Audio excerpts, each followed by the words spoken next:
Hello all, Jamie Rodgers here today with a little bit more inspiration with the Wings of Wonder collections. Now first of all, what we're going to do to make this card is we're going to bring in a piece of self-adhesive sheet. I've already gone ahead and I've placed mine onto a piece of bright white card and I've trimmed it down to approximately 6 inches. We're then going to bring in the Swirl Flourish die set from the Wings of Wonder collection, and I've cut 2 of these again from bright white card, and I'm going to place them down on top of the self-adhesive sheet.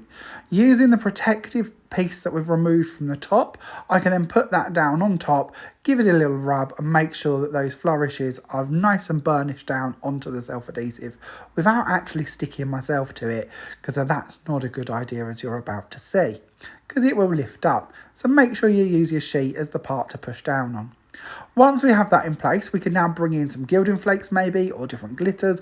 Glitter bits would work really well as well, but for this project I decided I just wanted a nice white sparkly finish, so I'm going to use some Diamond Frost, and I've gone for the Frosty Dawn colour. There's actually 3 different versions of our Diamond Frost, and each of them have a slightly different shimmer to them. So this one is the Frosty Dawn. I'm going to use one of our little applicator sponges, which to me are like magic, because they don't stick to the self-adhesive sheet, but they do burnish down your glitters or your gilding flakes and make sure that they cover the whole sheet nicely.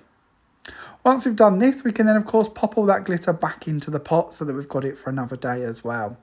We don't want to waste any, but this is actually a really good glitter too for putting into things like texture pastes and bits like that, or mixing in with glossy glazes, or sprinkling over the top of glossy glaze. Loads of things we can do with this one, and it's actually a really good value bottle because there's an awful lot in there and they're not too expensive.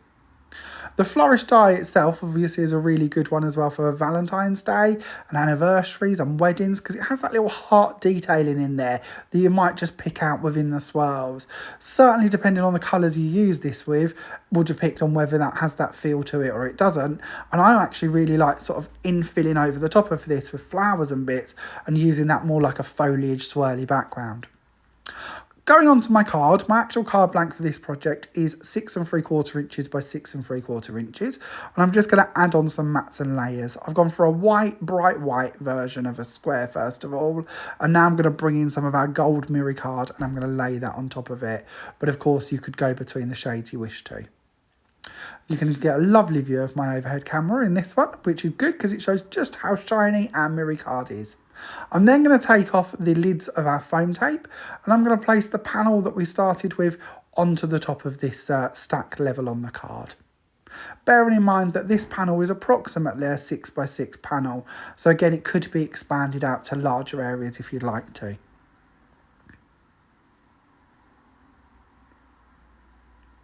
Now that this is in place, it's down to us how we want to build up on top of this panel.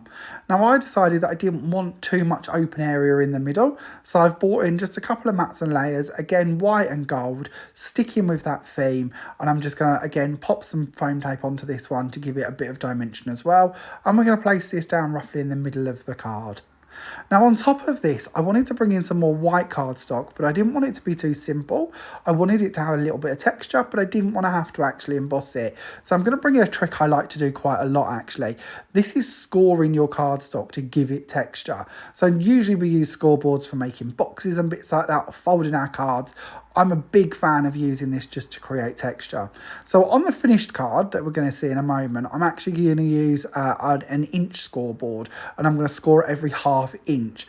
But I wanted to show you how you could really plus that idea if you want to. So at the moment I'm using the Score Easy board in centimetres, and I'm scoring every available score line so that you've got a really nice background. This could easily be done by alternating between ups and downs, so embossed and debossed to give different effects, or you could just do a few lines down one side. You can also use a scoreboard to make up lovely backgrounds and frames on panels as well. But to me, it's just a really subtle way to plus cardstock without actually stealing the show from the items we're going to put on top of it. Now this is the one that I mentioned that I'd scored at ½ inch instead of centimetres, and instead of having the embossed line, I'm actually going to go for a debossed line instead, just as a point of difference. I've already gone ahead and just stuck on a few pearls onto this one in places that I know I'm going to sort of have left exposed and give me a bit of structure for infilling my next items. From here, we're going to look at cutting some butterflies. Now, these, of course, are the butterflies from the Wings of Wonder collection. So you've got several different actual butterflies, and then you've got the bodies to build up on top of them if you would like to. So from here, we're going to do a little bit of a trick, actually. We're going to take our die and we're going to put it through our machine with a piece of bright white card on top and then a piece of gold mirror card as well. Now, what this is going to do is it's going to cut the bright white card absolutely perfectly fine. So that will work as a normal die cut. But with the gold card, it should engrave all the detail, but still cut round the outside edge. So with a little bit of pushing and pulling, we'll be able to remove that body of the butterfly as an infilled die cut. It just gives like an engraved effect, which can work really nicely.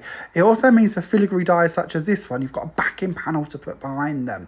So with our white one, pop out a few pieces just so you can see that's cut perfectly fine. And then we can hold the white one over the gold one so you can see how that's going to look. It's going to give you that gold shining through all of those apertures, which is what I've done. I've gone ahead and I've done this a few times and built them up so I can bring them in and stick them down onto my card.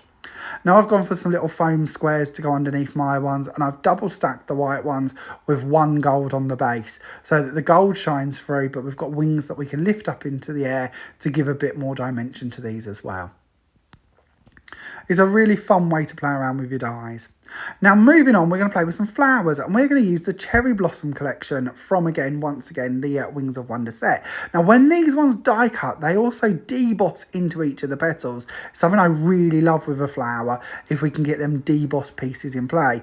It means that we can rub inks over the top of them and highlight that undertone of card, or in this case, we can go in with a white gel pen on top of a gold mirror card and just highlight and pick out them actual sort of debossed areas. This is a jelly glaze white pen, so it will dry on mirror card and it will look really lovely. It will, as I say, just highlight that texture.